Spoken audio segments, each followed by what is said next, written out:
The afternoon sun filtered through the tall windows of the downtown police precinct, casting long shadows across the polished linoleum floors. It was one of those quiet Tuesday afternoons where the most exciting thing happening was Detective Martinez arguing with the vending machine that had eaten his dollar for the third time this week. The lobby buzzed with the usual mix of civilians waiting to file reports, officers heading out on patrol, and a group of fresh-faced recruits who had just finished their orientation. The new recruits clustered near the front desk, their crisp uniforms still stiff with newness, their badges gleaming under the fluorescent lights. They carried themselves with that particular swagger that comes with youth and a brand new authority they hadn't yet learned to wield properly. Among them was Officer Jake Morrison, 22 years old, and convinced he knew everything there was to know about police work after 6 months on the force. "I'm telling you, the old-timers just don't get it," Jake was saying, adjusting his utility belt with unnecessary emphasis. "All that back in my day nonsense. Police work has evolved. We've got technology now, better training, scientific methods. Those guys walking the beat in the 70s and 80s, they were just winging it." His colleague, Officer Sarah Chen, nodded along, though something in her expression suggested she wasn't entirely convinced. She had been raised by her grandfather, a Korean War veteran who had taught her about respect and the weight of experience. But she was new here, trying to fit in, and Jake's confidence was infectious. "Yeah, and they acted like every case was a life or death," added another recruit, Tommy Rodriguez. "My training officer keeps telling these stories about real police works from decades ago. Like, okay, but that was then. This is now." The conversation continued, each recruit trying to outdo the others with examples of how modern policing had surpassed the supposedly primitive methods of their predecessors. They spoke loudly enough that several veteran officers glanced over with expressions ranging from amusement to mild irritation, but none bothered to interrupt. They had all been young once, full of certainty about things they barely understood. Outside, the city hummed with its usual afternoon rhythm. Cars honked in the distance. Construction crews worked on the street repairs that seemed to be eternal, and pedestrians hurried past the precinct building without giving it much thought. It was the kind of day where nothing remarkable was expected to happen, where the most dramatic event might be a fender bender or a domestic dispute call. But sometimes, the most profound moments arrive quietly, without fanfare or warning. The heavy glass doors of the precinct swung open with a soft whoosh, activated by motion sensors that had been installed during the building's renovation 5 years earlier. The sound was familiar, unremarkable. Hundreds of people passed through those doors every day. But this time, something was different. An elderly man stepped through the entrance, moving with the careful deliberation of someone whose body had been shaped by decades of service. His hair was silver gray, neatly combed but thinning at the crown. His face was lined with the kind of deep creases that come not just from age, but from years of making difficult decisions and bearing witness to humanity's full spectrum of behavior. He wore a police uniform, but it was clearly from another era. The cut was different, the fabric heavier, the color a slightly different shade of blue than the modern uniforms worn by the current officers. The badge on his chest was tarnished with age, and the leather of his holster had been worn smooth by countless years of use. His shoes were polished to a mirror shine, despite their obvious age. The man moved slowly but purposefully, each step measured and steady. There was something in his bearing that spoke of authority, earned rather than given, of respect commanded through actions rather than demanded through rank. But to the young recruits huddled near the front desk, he was simply an oddity, a curiosity that interrupted their conversation. Jake Morrison was the first to notice him. He nudged Tommy Rodriguez and nodded toward the elderly man. "Check this out," he whispered, a grin spreading across his face. The other recruits followed his gaze, and soon all 6 of them were watching the old man's careful progress across the lobby. He seemed oblivious to their attention, his eyes fixed on something beyond their immediate view, perhaps lost in memories of when this building had been his daily workplace. "Is that guy for real?" whispered Rebecca Walsh, the youngest of the group at barely 21. She had joined the force straight out of college, her criminology degree making her feel prepared for anything. "That uniform looks like it's from a museum." "Maybe he's here for some kind of ceremony," suggested Marcus Johnson, though his tone indicated he doubted his own words. "You know, like a retirement party or something." But Jake Morrison had a different theory, and he was never one to keep his thoughts to himself. The smirk on his face grew wider as he watched the old man continue his slow journey across the lobby. Here was an opportunity to showcase his wit in front of his peers, to prove once again that he was the natural leader of their group. "No way," Jake said, his voice carrying just enough volume to ensure the old man would hear him. "That's got to be some kind of joke." The other recruits looked at him expectantly, waiting for the punchline they could sense building. Jake stood up from where he had been leaning against the front desk, straightening his uniform and squaring his shoulders. He had always been the class clown, the one who could make everyone laugh, and he wasn't about to let this opportunity pass by. With the confidence of someone who had never experienced real consequences for his actions, he began to walk toward the elderly man. "Hey there, sir," Jake called out, his voice carrying the kind of exaggerated cheerfulness that barely concealed mockery. "I have to say, that's an amazing Halloween costume you've got there. Really authentic looking."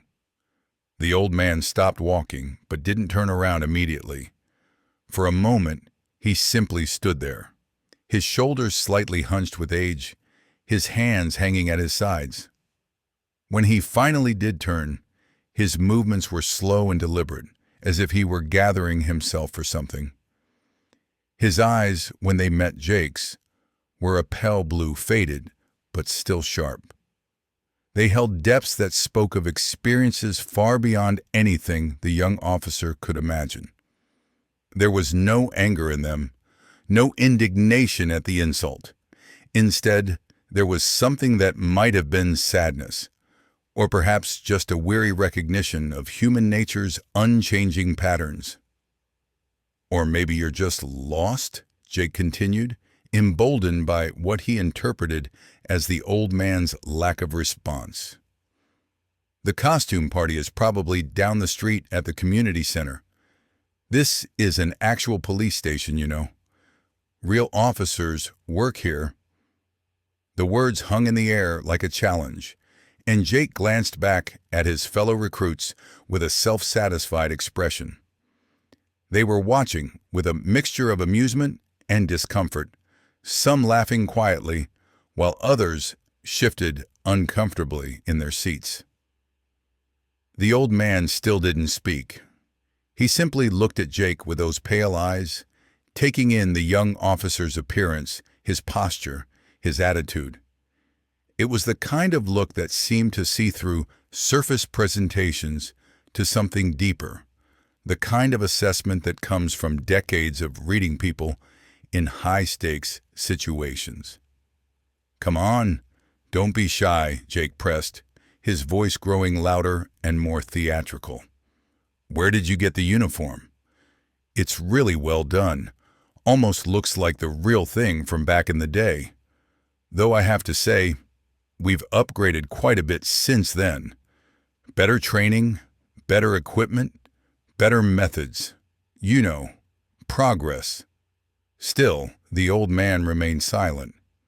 But something in his expression shifted, a subtle tightening around his eyes that might have warned a more perceptive observer that they were treading on dangerous ground.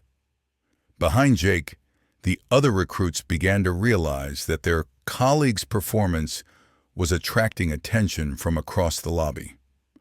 Veteran officers were beginning to notice the commotion, their conversations trailing off as they turned to see what was happening. Detective Martinez had abandoned his battle with the vending machine and was walking over, his expression concerned. "Morrison," Detective Martinez called out, his voice carrying a note of warning. "What's going on here?" But Jake was too caught up in his moment to pay attention to the warning signs. He had an audience now, and he was determined to make the most of it. "Just helping out a confused citizen, Detective," Jake replied, his voice dripping with false helpfulness.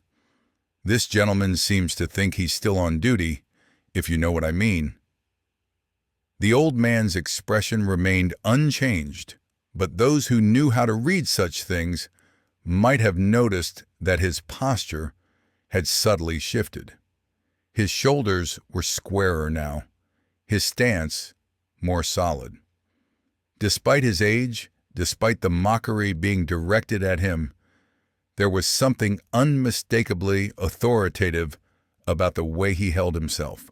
It was at this moment that the side door of the station swung open, the one that led to the administrative offices and the chief's quarters. Chief Patricia Williams emerged, deep in conversation with Captain Rodriguez about the quarterly budget reports. She was a woman in her early 50s, with graying hair pulled back in a professional bun, and the kind of steady demeanor that had earned her the respect of everyone under her command. The chief was explaining something about resource allocation when she looked up and saw the commotion in the lobby. Her eyes took in the scene quickly. The cluster of young recruits, Jake Morrison standing in the center with his chest puffed out, Detective Martinez approaching with obvious concern, and her words died in her throat. The folder in her hand slipped from her fingers, paper scattering across the floor as she stared at the elderly man standing quietly in the center of the lobby. Her face went through a series of rapid changes, surprise, recognition, and then something that might have been awe. "Oh my God," she whispered, so quietly that only Captain Rodriguez could hear her. The old man had noticed her arrival. Slowly, he turned his attention from Jake Morrison to the chief, and for the first time since entering the building, a small smile appeared on his weathered face. Chief Williams seemed frozen for a moment, as if she couldn't believe what she was seeing. Then, with movements that were both sudden and deliberate, she straightened to her full height. Her right hand came up in a crisp, perfect salute, held with the kind of precision that spoke of years of military training. "Sir," she said, her voice carrying clearly across the suddenly quiet lobby. The effect was immediate and profound. Conversation stopped mid-sentence. Officers who had been casually observing the scene suddenly straightened in their chairs. The young recruits, who had been laughing at Jake's performance moments before, now stood in confused silence, unsure of what was happening, but beginning to sense that they had badly misunderstood the situation. Jake Morrison's smirk faded from his face as he looked back and forth between the chief and the old man, his mind struggling to process what he was seeing. The chief, his commanding officer, the person he had been taught to respect above all others, was saluting this elderly man he had been mocking just moments before. "Chief?" Jake's voice came out as barely more than a whisper. "I don't understand."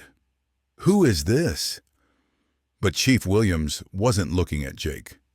Her attention was entirely focused on the old man, who had returned her salute with a slow, precise movement that spoke of muscle memory developed over decades of service. When he lowered his hand, she took a step forward, her expression one of deep respect mixed with something that might have been gratitude. "Officers," she said, her voice carrying the authority of her rank, but also a warmth that was rarely heard in official proceedings. "I want you to meet someone very important." The lobby had fallen completely silent now. Even the civilian visitors sensed that something significant was happening and had stopped their own conversations to watch. Chief Williams moved closer to the old man, her steps measured and respectful. "This is Sergeant William McKenna," she said, her voice carrying clearly to every corner of the room. "Retired, but never forgotten."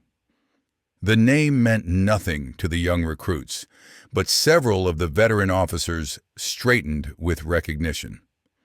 Detective Martinez's eyes widened, and he took an involuntary step forward. "Sergeant McKenna served this department for 38 years, Chief Williams continued, her voice taking on the cadence of someone delivering a eulogy for a living legend. "He started walking a beat in 1962, when this precinct was half the size it is now and served twice the territory. He worked every shift, every holiday, every crisis this city faced for nearly 4 decades. The old man, Sergeant McKenna, nodded slightly but remained silent, his pale eyes taking in the faces of the officers around him. There was no pride in his expression, no demand for recognition. He simply stood there, letting the chief tell his story, carrying himself with the quiet dignity of someone who had never needed to prove his worth to anyone. "He was my training officer," Chief Williams said, and this revelation sent a ripple of surprise through the assembled officers. 25 years ago, when I was fresh out of the academy and thought I knew everything there was to know about police work. She paused, a small smile playing at the corners of her mouth as she remembered. "I was assigned to patrol car 47 Charlie, and Sergeant McKenna was my partner. I thought I was going to teach him about modern policing methods, about new techniques and procedures. Instead, he taught me what it really meant to be a police officer." Jake Morrison stood frozen, his face pale with the growing realization of what he had done.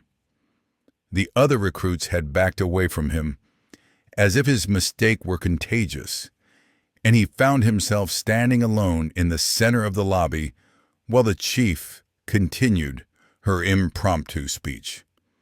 "He taught me that policing isn't about the uniform or the badge or the authority," Chief Williams said, her voice growing stronger with each word. "It's about service.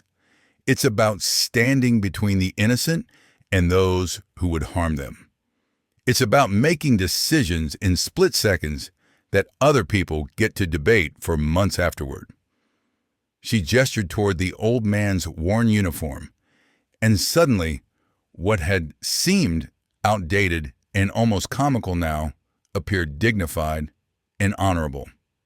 He wore that uniform when this station had 4 patrol cars and 2 detectives. He wore it when we had to call the state police for backup because we didn't have enough officers to handle a domestic dispute. He wore it when the city council tried to cut our budget by 60%, and we had to patrol on foot because we couldn't afford gas for the cars. The room was completely silent now, every person hanging on the chief's words. He wore it when Officer Patricia Williams was a rookie who thought she knew better than everyone else, she continued, her voice softer now, more personal. And he wore it with honor every single day, even when that honor was questioned, even when the public didn't understand what we were trying to do, even when younger officers thought his methods were outdated. Sergeant McKenna finally spoke, his voice quiet, but carrying clearly in the silent room. Thank you, Chief. But I didn't come here for speeches.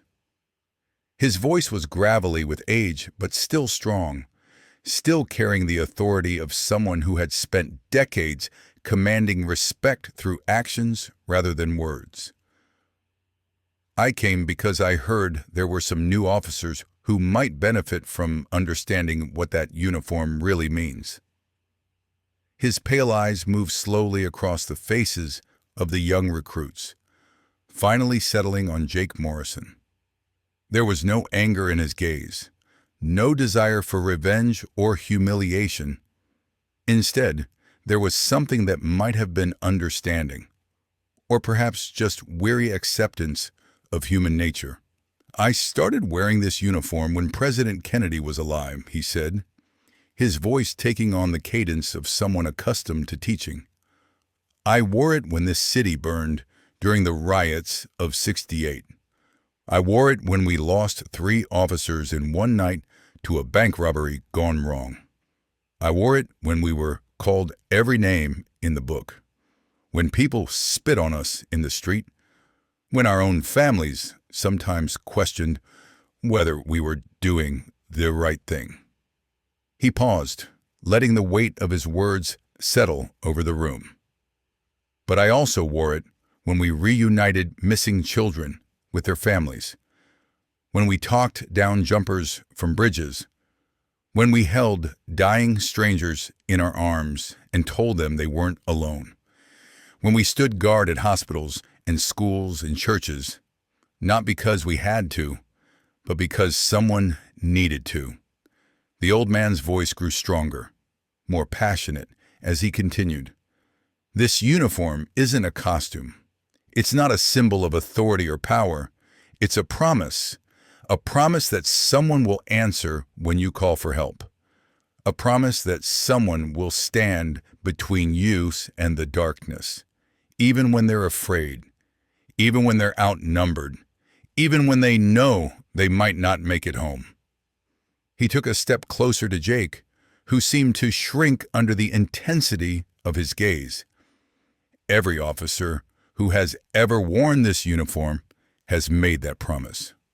Some have kept it better than others.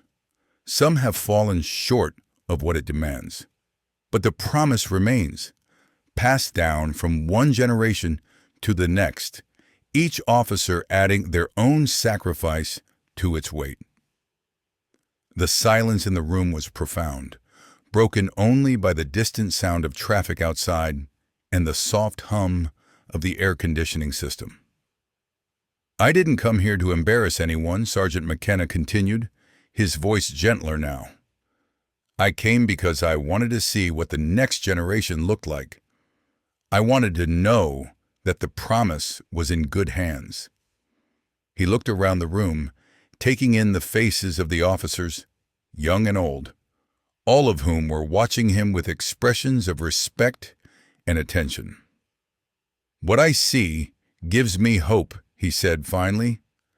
I see officers who care about their community, who take their responsibilities seriously, who understand that the badge is a privilege, not a right.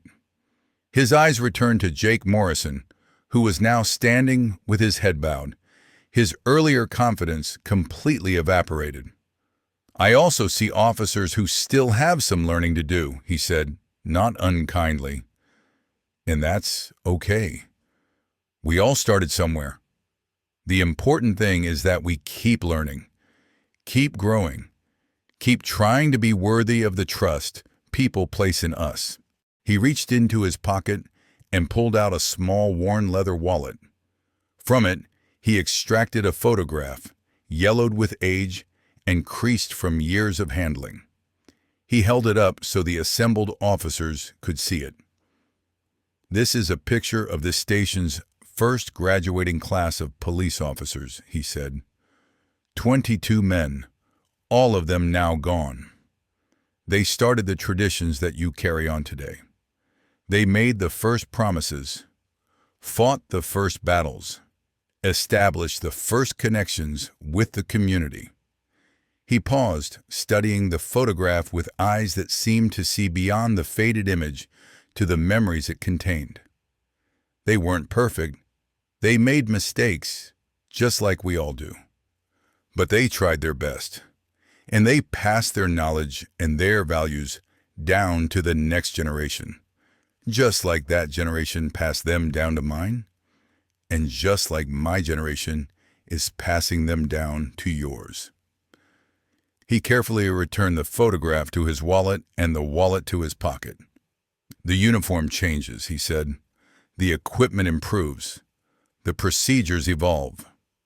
But the core of what we do, protecting and serving, that remains constant. That's what matters.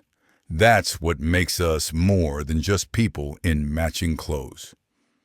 Chief Williams stepped forward, her expression one of profound respect. "Sergeant McKenna," she said formally, "on behalf of this department and this community, I want to thank you for your service and for taking the time to share your wisdom with us today."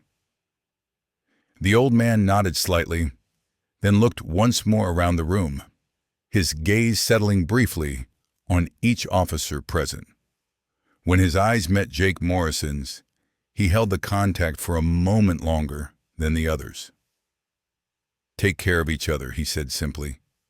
"And remember that every day you put on that uniform, you're not just representing yourself. You're representing every officer who came before you and every officer who will come after you. Make sure you're worthy of that responsibility." With that, he turned and began walking slowly toward the door, his movements as measured and deliberate as when he had entered. The entire lobby remained silent, watching his progress until he reached the glass doors. Just before he left, he turned back one final time. "Chief Williams," he called out, his voice carrying clearly across the room. "Yes, sir. You've done well with this department. Your father would be proud." And with that, Sergeant William McKenna walked out of the police station, leaving behind a room full of officers who had just witnessed something they would never forget. The silence stretched on for several long moments after he was gone, broken only when Chief Williams bent down to collect the papers that had scattered from her dropped folder. The sound seemed to release everyone from the spell that had held them, and slowly, conversation began to resume. But it was different now. The casual banter and easy laughter that had characterized the lobby before were replaced by a more thoughtful, respectful tone. Officers spoke more quietly, moved with more purpose, carried themselves with greater dignity. Jake Morrison stood in the center of the lobby, still pale, still processing what had just happened. His fellow recruits had moved away from him, not out of anger or rejection, but out of a recognition that he needed space to deal with what he had experienced. Detective Martinez approached him, his expression serious but not unkind. "Morrison," he said quietly, "walk with me."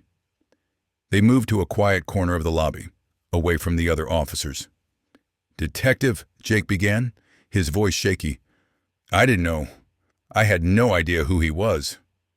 "That's exactly the problem," Martinez replied, his tone firm but not harsh. "You didn't know, but you assumed. You saw an elderly man in an old uniform, and you decided he was worth mocking.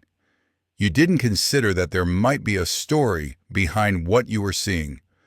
You didn't think that maybe, just maybe, someone who had earned the right to wear that uniform might deserve your respect. Jake nodded miserably, understanding the full weight of his mistake. "What do I do now?" he asked. Martinez considered the question carefully. "You learn from this," he said finally. "You remember how it felt to be completely wrong about something you were completely confident about. You use that feeling to make you more careful, more thoughtful, more respectful in the future." He paused, studying Jake's face. "And you remember that Sergeant McKenna could have destroyed you just now. He could have made you look like a fool in front of everyone. Instead, he chose to teach, rather than humiliate. He showed you more respect than you showed him. Think about what that means." Jake nodded again, his throat tight with emotion. "Will you do me a favor?" Martinez asked. "Anything. Next time you see someone who looks different from you, someone who seems out of place or outdated or strange, take a moment to consider that they might have a story you don't know. Consider that they might have earned something you haven't. Consider that they might have something to teach you." "I will," Jake promised, and this time his voice was steady. As the afternoon wore on, the story of Sergeant McKenna's visit spread throughout the station. Officers who had missed the original encounter heard about it from colleagues, and soon everyone was talking about the old man in the worn uniform who had reminded them all of what their job really meant. The young recruits went back to their training with a new seriousness, a new understanding of the weight of the badge they were earning the right to wear. The veteran officers felt renewed pride in their chosen profession, reinforced by the reminder that they were part of something larger than themselves. And in the chief's office, Patricia Williams sat at her desk, staring at a photograph on her wall. It showed a much younger version of herself, standing next to an older officer in an outdated uniform. They were both smiling, both proud, both committed to something that transcended their individual ambitions. The older officer in the photograph was Sergeant William McKenna, and the lesson he had taught her 25 years ago, that being a police officer was about service, not status, had just been passed on to a new generation. No formal lecture had been given. No official training session had been conducted. But in the span of less than an hour, every officer in that station had received an education in what it truly meant to wear the uniform, to carry the badge, to make the promise that defined their profession.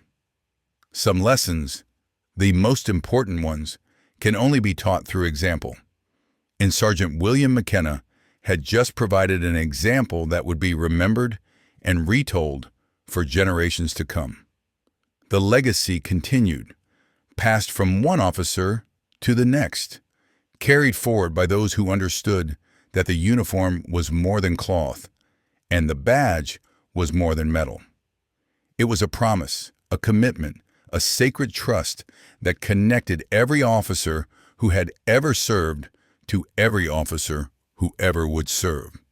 And in that connection, in that continuity, lay the true strength of the thin blue line that stood between order and chaos, between safety and danger, between the darkness and the light. As the sun set over the city, painting the sky in shades of orange and pink, the officers of the downtown precinct went about their duties with renewed purpose. They answered calls, wrote reports, patrolled streets, and interacted with citizens, all while carrying with them the memory of an elderly man who had reminded them that they were part of something greater than themselves. The uniform would continue to evolve. The equipment would continue to improve. The procedures would continue to change. But the core values, the fundamental promise, the essential commitment to protect and serve, these would remain constant, passed down from one generation to the next, as enduring as the badge itself. And somewhere in the city, Sergeant William McKenna returned to his quiet retirement, satisfied that the promise was in good hands, that the legacy would continue, and that the next generation of officers understood what it truly meant to wear the uniform with honor. The lesson had been taught, the wisdom had been shared, the torch had been passed, the legacy lived on.